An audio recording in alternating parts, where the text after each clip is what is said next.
dibawa oleh masyarakat, kita yang akan dibawa oleh saudara-saudara kita, dan kita yang akan dimasukkan ke dalam liang lahat, kita yang akan dikuburkan. Umar bin Khattab radhiyallahu ta'ala anhu mengatakan, kulla yaumin yuqalu fihi mata fulan, wala budda min yaumin yuqalu fihi mata Umar. Setiap hari kita mendengarkan ada orang yang meninggal, disebutkan nama mereka, telah meninggal si fulan, si allan, dan pasti akan datang suatu hari di mana nama Umar yang akan disebutkan, telah meninggal Umar bin Khattab radhiyallahu ta'ala anhu. Dan itu telah terjadi. Maka hari ini pun saya katakan seperti itu. Setiap hari kita mendengarkan ada orang yang meninggal, pasti akan datang suatu hari nama kita yang akan disebutkan, saudara-saudara sekalian. Nama kita yang akan disebutkan, telah meninggal kita semuanya.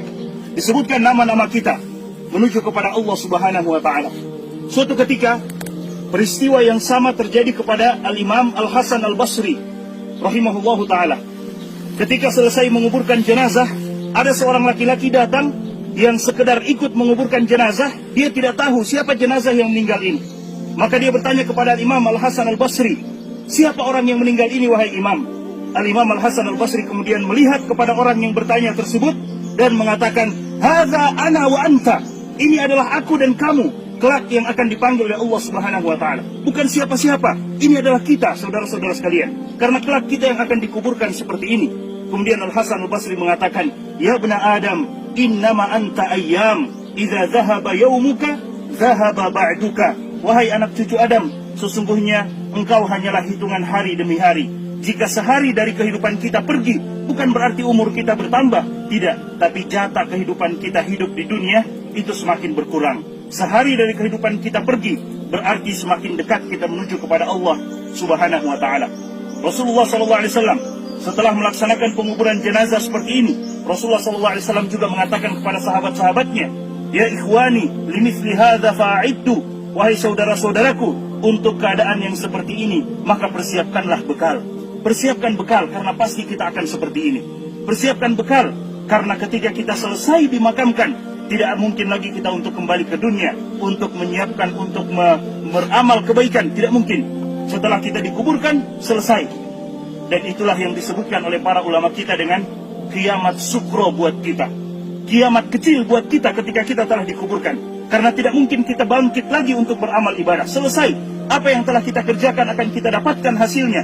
Dan apa yang kita lakukan dari dosa dan maksiat akan kita lihat juga hasilnya di hadapan Allah Subhanahu wa ta'ala. فَمَنْ يَعْمَلْ مِثْقَالَ ذَرَّةٍ شَرًّا يَرَهُ وَمَنْ يَعْمَلْ مِثْقَالَ ذَرَّةٍ خَيْرًا يَرَهُ. Siapa yang beramal keburukan akan dilihat sebesar zarrah pun. Kata para ulama kita, zarrah bisa diartikan dengan anak semut. Sebagian ulama tafsir kita mengatakan zarrah artinya anak semut. Bayangkan saudara-saudara sekalian, subhanallah, semut saja sangat kecil, bagaimana dengan anak semut? Sebesar itu keburukan atau kebaikan kita akan kita lihat balasannya di sisi Allah Subhanahu wa ta'ala. Tidak ada satupun yang akan dizalimi oleh Allah Subhanahu wa ta'ala. Limithli hadza falyamalil 'amilun. Untuk keadaan seperti ini, maka hendaklah kita mempersiapkan amalan-amalan yang terbaik. Selesai menguburkan, Nabi SAW mengatakan kepada para sahabatnya, Sallallahu li akhikumut tathbit. Minta dan bermohon kepada Allah Subhanahu wa ta'ala untuk saudaramu yang telah dikuburkan ini, at-tathbit, kekokohan, keteguhan untuk menjawab, fa innahul ana yus'al, karena dia sekarang sedang ditanya oleh malaikat Munkar dan Nakir. Ditanya tentang man rabbuka, siapa Rabbmu? Ditanya tentang man nabiyuka, siapa nabimu? Ditanya tentang madinuka, apa agamamu? Pertanyaan yang semua kita sudah mendengarkannya, tapi tidak semua manusia bisa menjawabnya. Siapa Tuhanmu? Kita akan menjawabnya dengan ibadah kita kepada Allah Subhanahu wa ta'ala. Siapa nabimu? Kita akan mampu menjawabnya dengan bukti nyata mengikuti Nabi SAW, mengamalkan sunnah-sunnah beliau dan menjauhi perkara-perkara yang beliau tidak datang dengannya. Dan apa agamamu? Kita akan mampu menjawabnya jika kita beragama dengan agama yang dibawa oleh Nabi Muhammad SAW. 3 pertanyaan yang kita mampu menjawabnya sesuai dengan bagaimana kita mengamalkan 3 hal tersebut di kehidupan dunia ini. Nabi SAW mengatakan seperti itu kepada para sahabat. Kemudian Allah Subhanahu wa ta'ala berfirman di dalam Al-Quran, Yuthabbitullahu alladhina amanu bilqawli tsabiti fil hayatid dunya wa fil akhirah. Orang-orang yang beriman, yang teguh dengan keimanannya, yang istiqomah dengan keimanannya, mereka, kata Allah Subhanahu wa ta'ala, Yuthabbitullahu alladhina amanu bilqawli tsabit. Allah akan kokohkan mereka dengan perkataan yang kokoh, perkataan yang kuat, yaitu la ilaha illallah. fil hayatid dunya, dalam kehidupan dunia mereka, wa fil akhirah, dan dalam kehidupan akhirat mereka. Dan kita semua tahu, kuburan bukan rumah terakhir buat seseorang, tapi kuburan adalah rumah pertama menuju negeri akhirat. Sebagaimana yang diriwayatkan oleh Utsman bin Affan radhiyallahu taala anhu, ketika beliau menziarahi kubur, beliau menangis, saudara-saudara sekalian, sampai basah jenggot beliau. Para sahabat yang melihat itu mengatakan, ya Utsman, dzukirat indakal jannah wan nar, disebutkan di sisimu tentang surga dan neraka, engkau menangis, tapi tidak seperti tangisanmu ketika engkau berada di sisi kuburan. Maka Utsman bin Affan mengatakan, karena aku mendengarkan Nabi SAW bersabda, al-maqabir awwalu manazilil akhirah, kuburan adalah rumah pertama menuju negeri akhirat. Jika kita selamat di kuburan kita, saudara-saudara sekalian, maka yang selanjutnya akan dimudahkan oleh Allah Subhanahu wa taala.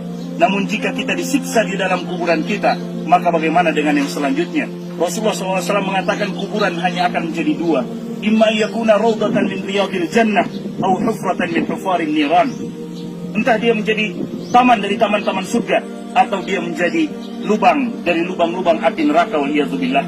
Dan kemudian setelah menguburkan jenazah seperti ini, Nabi SAW mencontohkan kepada kita, menganjurkan kepada kita untuk sejenak berdoa, meminta kepada Allah Subhanahu wa taala agar Allah Subhanahu wa taala mengampuni kita yang ditinggalkan, memberikan kesempatan kepada kita untuk juga beramal. Salah satu doa yang Nabi SAW ajarkan pada saat sholat jenazah, saudara-saudara sekalian, pada saat sholat jenazah, Nabi SAW di antara doa yang beliau ucapkan, Allahumma la taftinna ba'dahu waghfir lana walahu, ya Allah, jangan engkau berikan ujian kepada kami setelah orang ini meninggal, dan berikan ampunan kepada kami dan kepadanya. Karena orang yang telah meninggal selesai urusannya dengan Allah Subhanahu wa taala. Minal mu'minina rijalun sadaqu ma ahadullah alaihi faminhum man qada nahbahu wa minhum man yantazir. Kata Allah Subhanahu wa taala, "Wa ma baddalu tabdila." Di antara orang-orang yang beriman ada yang jujur dengan keimanannya dan mereka telah tunaikan kepada Allah, artinya telah meninggal. Wa minhum man yantazir, dan ada di antara mereka yang masih menunggu kapan waktu mereka untuk meninggal. Tapi mereka yang masih menunggu itu, kata para ulama kita, jangan pernah mereka tertipu. Berdoa selalu kepada Allah, jangan sampai Allah berikan kita ujian yang sebelumnya kita soleh, tiba-tiba kita meninggal dalam keadaan toleh, waliyadzubillah. Na'udzubillah min dzalik. Makanya Nabi SAW berdoa, Allahumma la taftinna ba'dahu, ya Allah, jangan engkau berikan ujian kepada kami. Dan ujian yang paling buruk, saudara-saudara sekalian, ketika ujian itu menimpa agama kita. Kalau ujian menimpa usaha kita, toko kita, perdagangan kita, masih bisa diusahakan. Tapi jika ujian itu menimpa agama kita, mendengar suara azan kita tidak melaksanakan sholat, dipanggil untuk beribadah kita tidak beribadah, berarti hati-hati karena ujian sedang menimpa agama kita. Dan itu tidak bisa kita dapatkan gantinya kalau kita tidak segera merubah keadaan kita.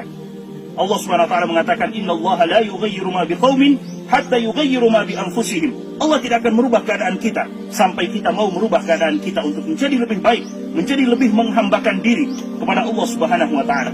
Kita berdoa kepada Allah Subhanahu wa taala, masing-masing kita berdoa kepada Allah, minta agar Allah Subhanahu wa taala menyelamatkan kita yang masih hidup, mengokohkan keimanan kita, kemudian meminta kepada Allah Subhanahu wa taala agar Allah Subhanahu wa taala melapangkan kuburan beliau dan menjadikan kuburan beliau sebagai taman dari taman-taman surga.